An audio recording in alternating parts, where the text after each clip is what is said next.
Something I've noticed, the men who are most bothered by the idea of having to pay for dates view investment as something transactional that they want a return on, the return they want is sex. And if they don't have some kind of guarantees, very high likelihood that they're going to get that, then they view. Welcome to the second piece of the Voice Note app. A 101 course, if you will. Peep verbiage. Men are only interested in transactional actions.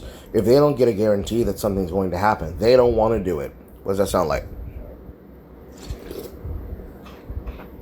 Remove the feminist verbiage.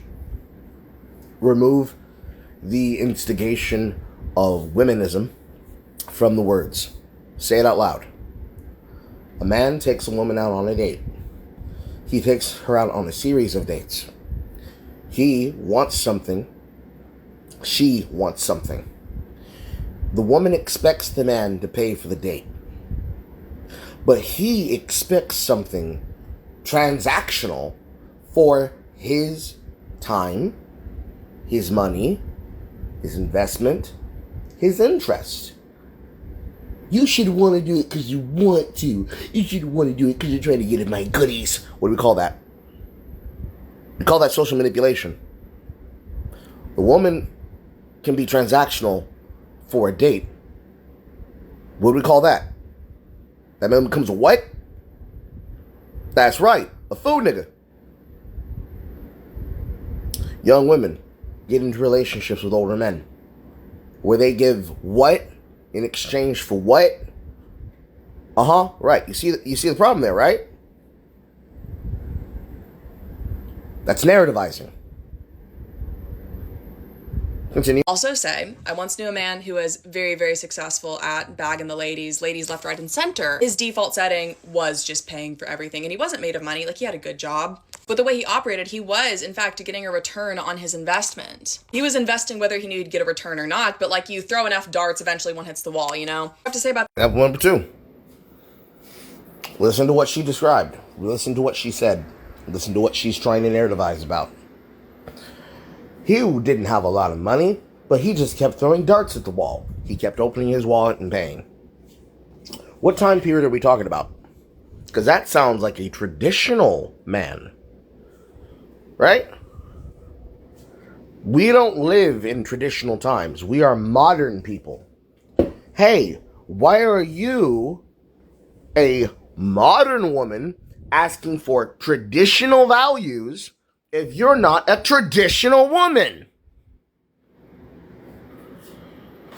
Why do you believe that you are deserving of something that comes from a person who has a very specific outlook and a very specific expectation? This is why it's narrativizing. You are guilty of a crime before you have even committed it. Because if you don't do the bare minimum, also known as take in and take what I give you, you're a problem. Imagine the entitlement in saying and doing that, right? Imagine to yourself. And if you're not a man, women, imagine. Follow along with me now, all right? You enter into a dating market where you can't be too masculine, otherwise you're hyper-toxic. But you can't be too feminine, because, he's a bitch. He's in his feelings. He's a fairy cake filled up with too much wine. He got sugar in his system. He's sweet. He gay. He on the down low. If you don't act masculine enough and you are in touch with your divine feminine. But you have to perform things in a very specific way. Otherwise, you're not actually a man. You're a young boy. All these things and more. And they expect you to pay for the date, to come up with the itinerary, to have the activity planned out. And when you do all those things, still, you can't ask. You can't want. You can't expect reciprocation. Otherwise, you only care about one thing. Despite the fact that women can actively do all those things and more, and ask for and take money, gifts, the dick. And there's no reciprocal negative expectation, because don't you know, women can be active hypersexual creatures. Men can't be that, because if a man states that out loud, he's a creep. Unless, of course, it's been communicated already. But don't have the communication on an open record, because then that means you're trying to hold something to us. It's not a contract. As opposed to, the social contract that we all live by. The expectation that you be a decent person, I'll be a decent person, and with neither of us trying to rape the other, we're gonna figure out how to make this work. Imagine that you are a man, right? And you have all those social rules dictated upon you. By the way, nobody told you they exist. Don't put nothing in, don't take nothing out, and everybody's gonna come out with hands out for a plate and for money. That's the modern dating market. And in that modern dating market, she tries to narrativize that men reciprocating and matching energy, we gonna pay 50-50 on a date. We're interested in each other mutually, so let's pay for our parts of the meal. You pay for yours, I pay for mine, and we actually focus on having conversation instead of the pressure of, oh, she did things for me, I gotta do something more. Oh, he paid for me, so I gotta do something. No, that's negative, that's bad. That's not what masculinity is. A lot of conversation about what masculinity is, or rather what it isn't, in lack and in spite of evidence of what it is. And you want men to live by traditional values, nor you live by modern values. So women can have all the sex they want. Women can do whatever the fuck they want. They can even expect and demand out of other people that they pay for the date. A first date, a second date, a third date, an nth date. And it's never just a coffee date, because see, that's cheap. Why would we ever want to get to know about what's inside your mind and see if you can stimulate our loins, our mind and our loins? And you want those men to then behave by a parasocial, traditional ball and chain that prevents them from asking for what they think is valuable for them. Yeah, that's that shit that y'all learn from the internet. That's that promise that you think that you have, that all men think the same, and if the simps don't agree with you, then there's a problem. You gotta hook them back into place, right? And when those women that want those things that I just described come up and say, yeah, actually, we do love that, what do y'all say to them? Oh, you don't know what the fuck you want. How would you even know what to do with it? Interesting. Go ahead and finish up, girl. I think it's really lame if you view women as slot machines that you put coins into and eventually get sex out of. That's so stupid and sexist. Like a boomerang, back to that ball and chain. Women are not slot machines to get sex, and women are not bank accounts for you to get money. We are human beings. I'm a human being too. Stop staring on my dick print. You can't treat us like we're objects, and you can't treat us like we are mannequins. Stop trying to pose me and treat me whatever way you want so you can put this collar around my neck and treat me like I'm a dog. Like, we're just saying words. We're just saying words that are completely opposite of the things that we intend. I wonder if there's a reason why a person would want to ask for something that is like an assurance or a guarantee. Maybe something on a audio-visual recorded record. Something that has confirmation that it had proof of receipt as though it was seen by the party. No, where they talk back. Women, my ladies, you gotta stop feeling like you're obligated to give a man anything just because he pays. What that sense of obligation is, that deep regret that sits in the pit of your chest, that's called shame. You know why humans have shame? It lets them know when they're doing something that isn't morally correct and is morally reprehensible. You know what's morally reprehensible? Leading a person on. Having false intentions. See, we only ever talk about it from the position of men or monsters, but we never talk about it from the position of women or laborious and evil individuals who know full well that they can have the might of a gynocentric empire behind them, where the very people that they are abusing are somehow contractually obligated to protect them, but they don't feel the need or the right to do right by them. That's heartless. The women who still feel shame, congratulations, you're not heartless. May you have all the penis you desire. The solution here is only investing into people that you actually like and aren't waiting to get like some kind of transaction from. Obviously, my take is not pro hookup culture, because I'm not pro hookup culture. I'm pro people dating and falling in love. You know how people get attached and fall in love? First have to fall into like. You know how they fall into like? They have to take risks. Reciprocation is the recuperatory standard upon which the entire modern dating market belies. Now, notice this entire time I said recuperation, I just said transaction for sex. Because the truth of the matter is that she's not talking about what men are actually interested in, because everything there was female coded. Men in the modern dating standard want reciprocation from the woman. Oh, I'm supposed to pay your way, I'm supposed to pay for your meals, I'm supposed to pay for your outfits, I'm supposed to pay for gifts, I'm supposed to pay for not just the dates, but the events and the setting. Do all the work. And I should do it just because I want to. Well, if I want to do it, there should be some type of guarantee. And it's not sex. It's about the itinerary. I want to get involved with a person. But this person at no point in time ever reciprocates that they want to be involved with me.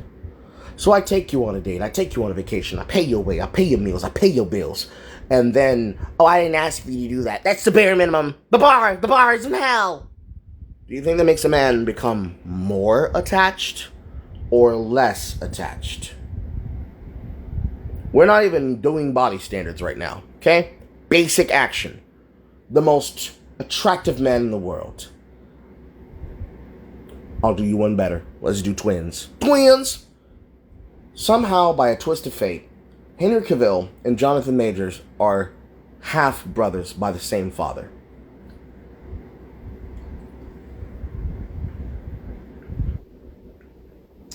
And rather than the partners that they've chosen, they get two different types of women. Let's say Jonathan Majors' current partner, Megan Good, represents all of the quirky alternative blacks. And let's say whatever partner that Henry Cavill gets represents every nasty, negative, feminine toxic standard that has ever been proposed on any and everything in the dating market. Right? What I am presenting here is a simulacrum of what creates gender parity through the actions. Because in one relationship, everything that man does will be seen as a problem.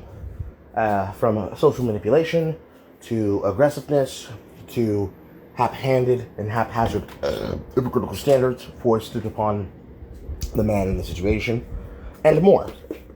And in the other one, he will be respected and treated with equal kindness because, hey, she is human too. She has desires too. She has wants and interests too. And instead of hiding her interests behind what effectively is idolatry and dogma, she's instead open about it. What do you think is going to be more ameliorative? What do you think is going to be more equal-handed? What do you think is going to be more fair for the couple? The example of imaginary Jonathan Majors or imaginary Henry Cavill? The answer is Jonathan Majors. Because the queers, the theys, and the gays were very clear about how they felt about this. Because that's what being intelligent men and women means. It means if you're capable of making a decision and a choice, and you plan around respecting the individual for their intention and their time and their interest, then communicating, hey, I would like to have a relationship, but I don't just want you to use me for money. I have a problem with people using me for money. So instead of us going to an expensive place the first time we go out, how about we go out on a series of dates to some cheap locations where we focus more about the memories we're making than about how much we're spending. Oh, great. I love that. That's wonderful. The other side, what do you mean? What, are you too broke? Are you too cheap? What, you can't afford it? What kind of man are you? What do you think is going to be more, what do you think is going to get a better result at the end of the day? And this is the difference here. See, what I'm describing here is the problem about what she thinks. she's just wrong. She's just wrong. She doesn't understand how the male mind works, and more specifically, the modern male mind. It's not about receiving a return on investment. It's about our inner world being respected and heard, our concerns being respected and heard, and our requests being respected and heard, and not judged negatively with the maximalist imaginary consequence available from what is as simple as, can we go half? When you frame anything through such a lens, how could you not result in the aggressive party being seen as manipulative and evil? Flip the script. If women had the intention on every date that a man pays for, if she spends time on that date, she's getting sex, even if the man's disinterested, how quickly would the dynamic turn into women are just evil, women are rapists, women only want one thing from men, and it's disgusting. And then women would be making the jokes about, okay, so wash it, because I'm coming to get it anyways. And we already have people make those jokes today. In fact, this manipulation, this idea, the standard, we already joke about this amongst men, because we don't talk about it, we actively joke about it. You know what we joke about it with when we have this conversation? It sounds something like, I want to feel body parts if you want that new BC or PS5. I give it to you no charge, but you gotta do something for me. You gotta do something for me. We fully understand that older women do this because that's what a kept man is. That's also what a kept woman is. That's what a sugar baby is. That's what a sugar daddy is. That's what a sugar mama is. In all of history, when things were already transactional, especially when they go seeking transactional relationships, Findom, anybody?